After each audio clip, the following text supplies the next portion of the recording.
और अब बात देश के 7 राज्यों में दाना तूफान की दस्तक की, जिसके बारे में तमाम तरह की आशंका जताई जा रही थी।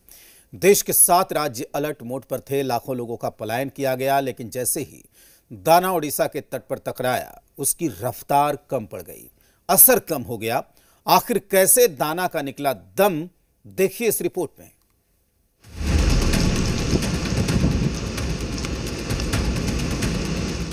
बंगाल की खाड़ी से उठा चक्रवाती तूफान दाना बीती रात ओडिशा के तट से 110 किलोमीटर प्रति घंटे की रफ्तार से टकराया और आज सुबह 8:30 बजे तक तूफान का लैंडफॉल प्रोसेस जारी रहा।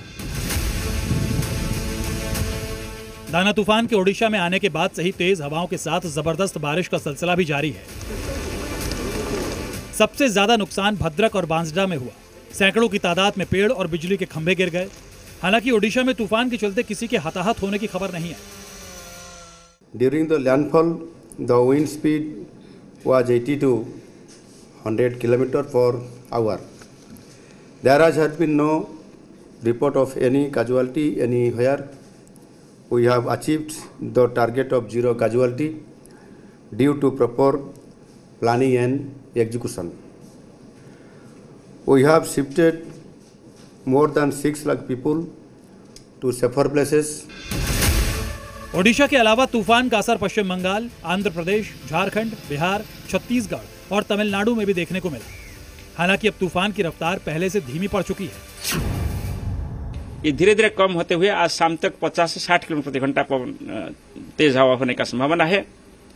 इसलिए अभी इसका जो डैमेजिंग पोटेंशियल है बहुत हद तक कम हो चुका है और शाम के बाद इसका कोई डैमेजिंग पोटेंशियल नहीं रहेगा विंड का, मगर रेनफॉल जारी रहेगा।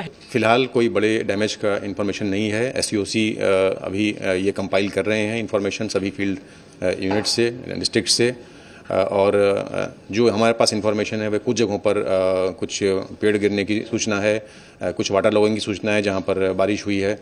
फिलहाल कोई बड़ी डैमेज की इन्फॉर्मेशन वेस्ट बंगाल में और उड़ीसा में भी नहीं है।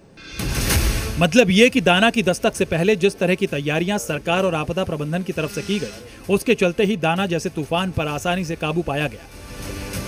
Bureau report.